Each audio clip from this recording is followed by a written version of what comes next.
Very good morning, my dear students. How are you to all? I hope you are all very fine. Okay, students, all are take for English book. Turn the page number 4. Today story. Today date 11/8/2021. Day Wednesday. WEDNESDAY Wednesday. Okay students, இது நம்ம already இதுக்கு முன்னே ஒரு கிளாஸில் பார்த்துருக்கோம், ஒரு video கிளாஸில் பார்த்துருக்கோமா? மறுபடியும் இதவே நம்ம ரிப்பீட் பண்ணலாம். த எலிஃபண்ட் த ஆண்ட்ஸ், சரி, அண்டு த ஹேண்ட்ஸ். இப்போ இந்த யானைக்கும் எறும்புக்கும் உள்ளே இருக்கிற கதை தான் நம்ம இந்த ஸ்டோரியில் பார்க்குறோம். சரிங்களா? பார்க்கலாம். Once upon a time there lived a strong elephant in a forest. Once upon a timeனா முன்பு ஒரு காலத்தில் அந்த மாதிரி சொல்லலாம். சரிங்களா? அப்படி இந்த யார் வாழ்ந்துட்டு வராங்க? லீவ்டுனா என்னது? வாழ்கிறது. சரியா? Lived a strong elephant. ஸ்ட்ராங்னது ரொம்ப வலிமையான யானை ஃபாரஸ்ட்டில் இருக்குது, வாழ்ந்து வந்துச்சு அப்படின்னு சொல்ல. முன்பு ஒரு காலத்தில் எலிஃபண்ட் யானை வலிமையான யானை காட்டில் வாழ்ந்து வந்துச்சு அப்படின்னு சொல்கிறாங்க.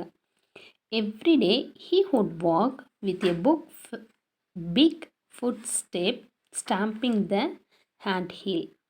அது தினமும் நடந்து போகிற பாதையில் என்ன இருக்குதா? எறும்பு இருக்குது. சரிங்களா? எறும்புடைய வீடு இருக்குது. எறும்புடைய வீடு எப்படி இருக்கும்? மண்ணில் தான் அதனுடைய வீடு கட்டியிருக்கும். சரிங்களா?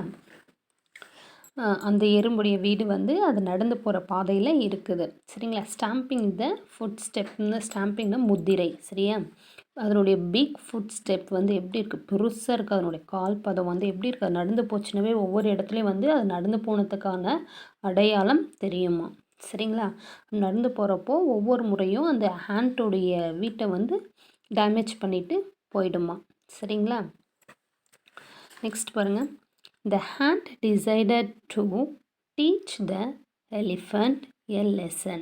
இந்த ஆண்ட்டுங்கெல்லாம் என்ன பண்ணுறாங்க? இதே மாதிரி இந்த யானை பண்ணிகிட்டு இருக்கு, அதுக்கு ஒரு பாடம் நம்ம சொல்லி கொடுக்கணும் அப்படின்ட்டு டிசைட் பண்ணுறாங்க ஆண்டெல்லாம் ஒன்று சேர்ந்து. One day when the elephant was eating banana leaves. ஒரு நாள் இந்த எலிஃபண்ட் என்ன சாப்பிட்றாங்க? பனானா லீவ்ஸ், வாழைச்செடியினுடைய இலையை சாப்பிட்றதுக்கு யார் வராங்க? யானை வராங்க. சரிங்களா? அப்போது a few ants started biting him. சரி, அப்போ கொஞ்சமாக, ஃபியூனது கொஞ்சம் கொஞ்சமாக எறும்புங்கெல்லாம் ஏறி அந்த யானையை கடிக்கிறதுக்கு, பைட்டிங் ஹிம்னு அது கடிக்கிறது. சரிங்களா? கடிக்கிறதுக்கு ஸ்டார்ட் பண்ணுறது. அடுத்து, unable to bear the pain, the elephant began to trumpet loudly. அது கடிக்கிறப்போ, எறும்பு கடிக்கிறப்போ நமக்கு வலிக்கும் இல்லையா? யாராக இருந்தாலும் எறும்பு கடிச்சாக்க நமக்கு என்ன பண்ணும்? வலிக்கும் இல்லையா? அந்த மாதிரி யானைக்கும் அது எறும்பு கடிக்கிறப்போ வலிக்குது. அழுகுறாங்க பாருங்கள், யானை அழுகுறாங்க இல்லைங்களா? அது ரொம்ப பெயினாக இருக்குது. அதனால் நல்ல லவுட்லியாக அழுது. சரிங்களா? வலிக்குது அப்படின்ட்டு. இன்னொரு டைம் ரீட் பண்ணலாம், லிசன் பண்ணுங்கள். Once upon a time there lived a strong elephant in a forest. Every day he would walk with big footsteps stamping the ant hill. The ant decided to teach the elephant a lesson.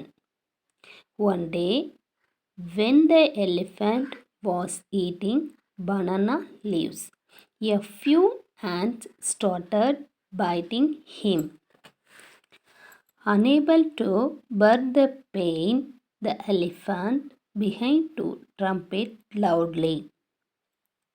Okay students, இது நீங்கள் நல்லா read பண்ணுங்கள், வீட்டில் practice பண்ணுங்கள். Practice பண்ணிவிட்டு என்ன பண்ணுறீங்க?